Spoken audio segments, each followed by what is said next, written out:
आज आपण बाजारपेठ मूल्यमापन हे प्रकरण पाहणार आहोत। तर बाजारपेठ मूल्यमापन म्हणजे काय पहा, ज्या वेळेस आपण एखादी वस्तू उत्पादित करतो तर ती वस्तू उत्पादित केल्यानंतर त्या वस्तूला कोणता ग्राहक आहे, त्या वस्तूला मागणी किती आहे हे पाहण्यासाठी एक बाजारपेठेची पाहणी करावी लागते। म्हणजे बाजारपेठेचे निरीक्षण करून वस्तूची मागणी, स्पर्धक, ग्राहक, वितरण पद्धती यांची माहिती घेऊन विपणनाचा नियोजनबद्ध आराखडा तयार करणे याला बाजारपेठेचं मूल्यमापन असं म्हटलं जातं। वस्तू बाजारपेठेत आणण्यापूर्वी बाजारपेठेचं मूल्यमापन जर केलं तर नंतर त्याचं उत्पादन किती प्रमाणात घ्यायचं याचा आपल्याला नेमका अंदाज बांधता येतो। कारण पहा, जर वस्तूला मागणी जास्त असेल तर त्यावेळी आपल्याला पुरवठा देखील जास्त करावा लागतो, त्या प्रमाणात ते उत्पादन घेता येतं। पण मागणी जर कमी असेल आणि आपण जास्त प्रमाणात उत्पादन केलं तर आपलं भांडवल त्या ठिकाणी गुंतून पडतं। त्यामुळे बाजारपेठ मूल्यमापन करणं हे गरजेचं आहे। हे बाजारपेठ मूल्यमापन करत असताना ग्राहक हा जो आहे हा ग्राहक समाधानी असणं गरजेचं आहे। म्हणजे ग्राहकाला कशा पद्धतीची वस्तूची गरज आहे, तो कोणत्या गुणवत्तेची वस्तू नेहमी विकत घेत आहे याचा एक अंदाज बांधता येतो।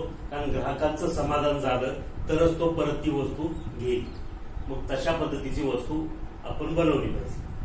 त्यानंतर मूल्यमापनाची गरज मध्ये 2 नंबर आहे, वस्तूला असलेले ग्राहक कोणत्या स्तरातील आहे।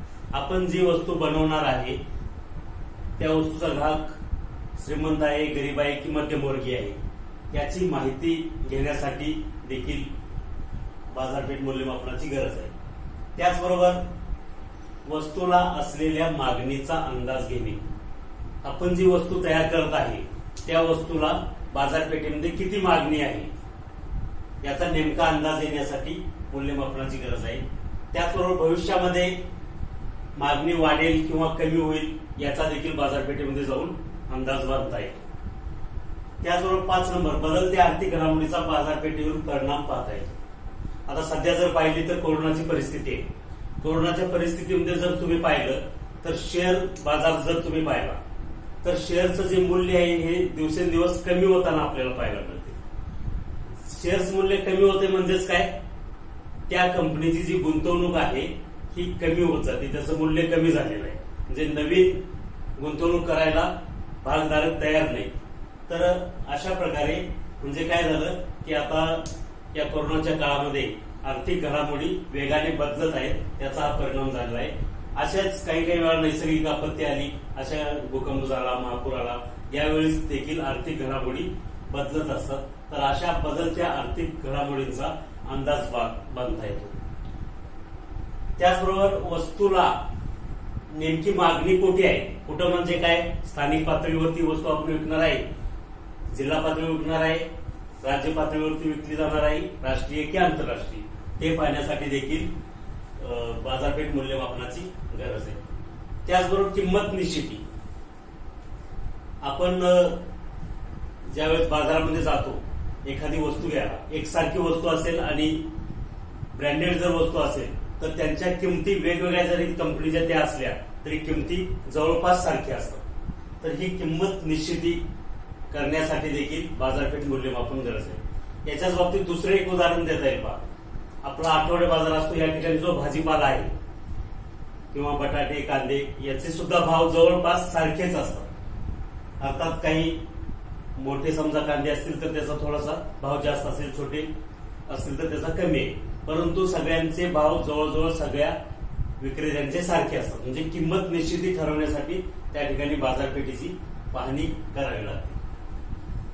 त्याचबरोबर स्पर्धक व स्पर्धक किमतींची माहिती घेणे हा सगळ्यात महत्वाचा एक मुद्दा आहे शेवटचा, की बाजारपेठेमध्ये स्पर्धक कोण आहेत आणि ते जे स्पर्धक आहेत त्यांच्या तुलनेमध्ये आपल्या वस्तूचा निभाव लागेल का, आणि जर त्यांच्या स्पर्धेमध्ये आपल्याला जर टिकायचं असेल तर आपल्या वस्तूमध्ये तशा प्रकारची गुणवत्ता आणता येईल।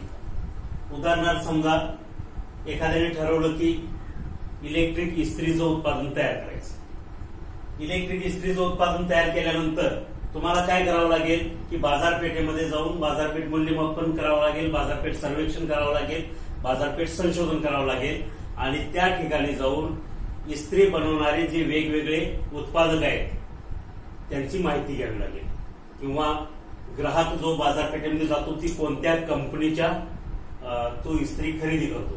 जे बजाजची, आता जर आपण ब्रँडेड पाहिलं तर बजाजची आहे, फिलिप्सची आहे. तर अशा प्रकारे ह्या वस्तू तो जर घेत असेल तर त्या वस्तूंची किंमत किती आहे, त्या वस्तूंमध्ये काय काय गुणवत्ता आहे आणि यांच्या स्पर्धेमध्ये आपल्याला उतरायचे. बजाजच्या म्हटल्यानंतर त्याच्यामध्ये त्याची जी गुणवत्ता आहे तशाच पद्धतीची आपल्याला गुणवत्ता ठेवावी लागेल, किंबहुना त्याच्यापेक्षा जास्त गुणवत्ताधारक जर वस्तू आपण बनवली तरच ती वस्तू ग्राहक आपली घेईल. कारण बजाज या कंपनीचं नाव झालेलं आहे, त्यामुळे सहजासहजी आपल्याकडे कोणी येणार नाही. लक्षात. त्याचबरोबर किमतीचा देखील त्या ठिकाणी विचार करावा लागतो. तुम्ही समजा गुणवत्ताधारक वस्तू बनवली परंतु किंमत कमी ठेवली तर त्या वस्तूकडे ग्राहक आकर्षित होईल, पण तुम्हाला देखील परवडलं पाहिजे. म्हणजे किंमत अगदीच देखील कमी तुम्हाला ठेवता येणार नाही. बजाजची इस्त्रीची जी किंमत आहे त्याच्या बरोबरीने किंवा थोडी कमी ठेवली सुरुवातीला किंमत, फायदा नाही झाला तरी चालेल, आपली वस्तू विकली गेली पाहिजे. आणि ज्यावेळी तुम्ही ब्रँडेड म्हणून ती वस्तू वारंवार बाजारात येईल, ग्राहक वाढेल, त्यावेळी तुम्ही किंमत वाढवली तरी ग्राहक तिकडे आकर्षित होईल. तर हे किंमत धोरण जे आहे हे किंमत धोरण ठरवण्यासाठी देखील बाजारपेठ मूल्यमापन गरजेचं आहे. तर हे उत्पादन तयार होण्यापूर्वी बाजारपेठेचं मूल्यमापन करून तशा पद्धतीचं आपण उत्पादन तयार केले की वस्तू बाजारपेठेत आणली जाते. बाजारपेठ मूल्यमापनानंतर दुसरा टप्पा असतो बाजारपेठ संशोधन. आपण वस्तू तयार केलेली आहे, आता ते प्रत्यक्ष बाजारपेठेमध्ये पाठवायचे, तेव्हा पुन्हा एकदा मूल्यमापनाप्रमाणेच बाजारपेठ संशोधन करावं लागतं. तर बाजारपेठ संशोधन केव्हा करायचं म्हणजे काय, बऱ्याच वेळा बाजारपेठ मूल्यमापन आणि बाजारपेठ संशोधन हे पर्यायी देखील वापरले जातात, परंतु ही प्रत्यक्षात दोन्ही प्रोसेस वेगळ्या आहेत. बाजारपेठ संशोधन म्हणजे काय, वस्तू व सेवा यांचा बाजारपेठेच्या संदर्भात केलेला पद्धतशीर अभ्यास म्हणजे बाजारपेठ संशोधन होईल. म्हणजे आपण जे काही सेवा पुरवणार आहे किंवा ज्या काही वस्तू विकणार आहे त्याच्या संदर्भात पूर्णपणे बाजारपेठेचा अभ्यास करायचा आणि तशा पद्धतीने मग त्या बाजारपेठेमध्ये वस्तू द्यायची. मूल्यमापनामध्ये पण बहुतांश आपण तेच करतो. तर तशाच पद्धतीने वस्तू तयार झाल्यानंतर बाजारपेठ संशोधन केले जातं. हे बाजारपेठ संशोधनाची किंवा बाजारपेठ मूल्यमापनाची कोणती तत्व आहेत किंवा प्रक्रिया काय आहे बाजारपेठ संशोधनाची हे मी तुम्हाला सांगणार आहे. तर पूर्वी हे तुम्ही लिहून घ्या. आता बाजारपेठ संशोधन प्रक्रिया पहा. यालाच बाजारपेठ मूल्यमापनाची तंत्रे असं देखील म्हटलं जातं. तर पहिला आहे संशोधनाचा उद्देश निश्चित करणे. म्हणजे बाजारपेठ संशोधन जे काही आपण करणार आहे हे संशोधन करण्यामागचा उद्देश काय आहे, तर वेगवेगळे उद्देश असू शकतात. बाजारपेठेमध्ये वस्तूला असलेली मागणीचा अंदाज घेणे, बाजारपेठेमध्ये ती वस्तू विकण्यासाठी जे विक्रेते नेमायचे ते कशा पद्धतीने नेमले पाहिजे त्या विक्रेत्यांची निवड करण्यासाठी सर्वेक्षण करणे, वितरण प्रणाली म्हणजे वस्तूची वितरण जे आहे ते कशा म्हणजे विक्री व्यवस्था थोडक्यात ती कशा केली पाहिजे, साखळी पद्धतीने केली पाहिजे की घरोघरी जाऊन ती वस्तू विकली पाहिजे की होलसेलर मार्फत रिटेलरकडे अशी वस्तू विकली पाहिजे का अधिकृत विक्रेते नेमले पाहिजेत, यासाठी देखील संशोधन केलं जातं. त्याचबरोबर पॅकिंग म्हणजे काय, वेस्टर्न वरचं जे कव्हर असतं, एखादी समजा तुम्ही साबण घेतला तर साबणाच्या वरती कव्हर असतं, त्याच्यावरती तो जो आकर्षकपणा आहे हे ग्राहक आकर्षित व्हावा त्याच्याकडं म्हणून ते पॅकिंग असतं. डिझाईन वगैरे त्याच्यावरती बनवलेलं असतं, एखाद्या हिरोईनचं फोटो असतो त्याच्यावरती. तर हे आकर्षित करण्यासाठी ते वेस्टर्न असतं. त्यासमोर जाहिरातीचे मार्ग ठरवणे, वस्तू बाजारपेठेत आणायचे तर कोणत्या पद्धतीने जाहिरात केली पाहिजे, स्पर्धक कशा पद्धतीने जाहिरात करतात हे ठरवण्यासाठी देखील संशोधन केलं जातं. त्याचबरोबर संशोधनाच्या योग्य पद्धती ठरवणे. आपण संशोधन कोणत्या पद्धतीने करायचं आहे हे प्रत्यक्ष ग्राहकांमध्ये जाऊन त्यांची मतं आजमावून पद्धत ठरवली जाते. तर या सर्वेक्षणाच्या ज्या पद्धती आहेत त्या पद्धती या ठिकाणी आपण पाहतोय. म्हणजे संशोधनाची योग्य पद्धत ठरवली की जे आपण त्या ठिकाणी ग्राहकांना जाऊन प्रश्न विचारले ती माहिती सगळी संकलित करायची आणि त्याच्यावरून मग संशोधन पद्धती ठरवायची. संशोधनाच्या या 3 पद्धती आहेत.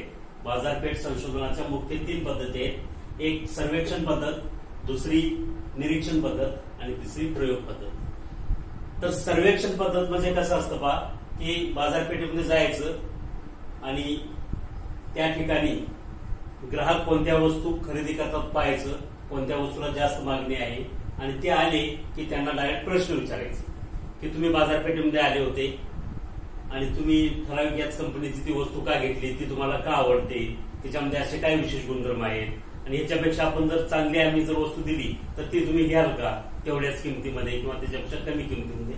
याला म्हणतात सर्वेक्षण पद्धत. दुसरी पद्धत आहे निरीक्षण पद्धत. निरीक्षण पद्धतीमध्ये काय करतात, सर्वेअर जो आहे, सर्वेक्षणाला जो जातो किंवा बाजारपेठ संशोधनाची व्यक्ती जाते, ती काही बोलत नाही, फक्त ग्राहकांचं निरीक्षण करते.